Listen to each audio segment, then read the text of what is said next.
Shalom. Hari ini saya mengajak saudara untuk melihat Filipi 2 ayat 1-2, saudara. Kiranya ayat ini memberkati kita, menggairahkan kita untuk tetap membangun kebersamaan kita. Ya, ada 5 hal yang menarik dari 2 ayat yang kita baca ini.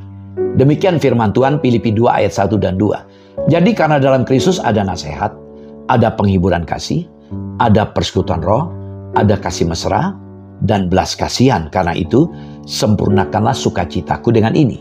Hendaklah kamu sehati sepikir dalam satu kasih, satu jiwa, satu tujuan. Jadi kita melihat dalam ayat ini.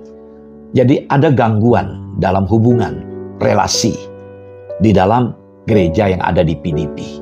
Jadi mengalami ketidakharmonisan. Karena itu Paulus berkata, sempurnakanlah sukacitaku. Bukan berarti Paulus tidak sempurna sukacitanya. Dia bersukacita.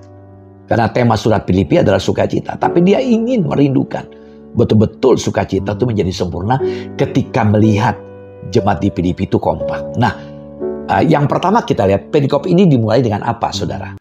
Dalam ayat 1 tadi. Jadi karena dalam Kristus. Bisa diartikan sebagaimana kita ada dalam Kristus.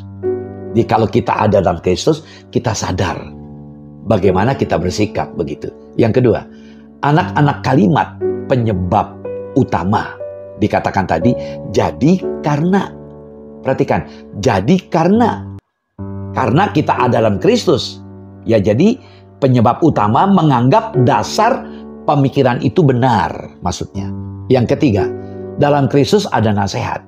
Landasan dari rujukan, sebab kita berada dalam Kristus.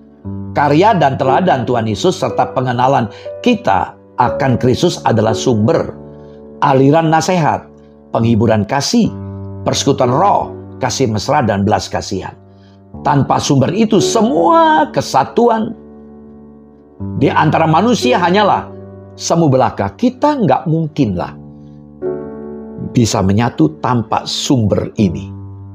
Yang keempat, persekutuan roh, belas kasihan satu terhadap yang lain dihasilkan oleh pekerjaan Roh Kudus, Roh Allah. Yang kelima, kasih mesra, sebuah rujukan kepada kebaikan hati manusia. Jadi saudara, banyak nasihat firman Tuhan bagi jemaat sulit untuk dipraktekkan disebabkan salah satu alasannya karena nasihat-nasihat itu bertentangan dengan dorongan kodrati kita yang cenderung menonjolkan sifat ego, penonjolan diri kita. Sukacita Paulus bila melihat jemaat Tuhan begitu kompak.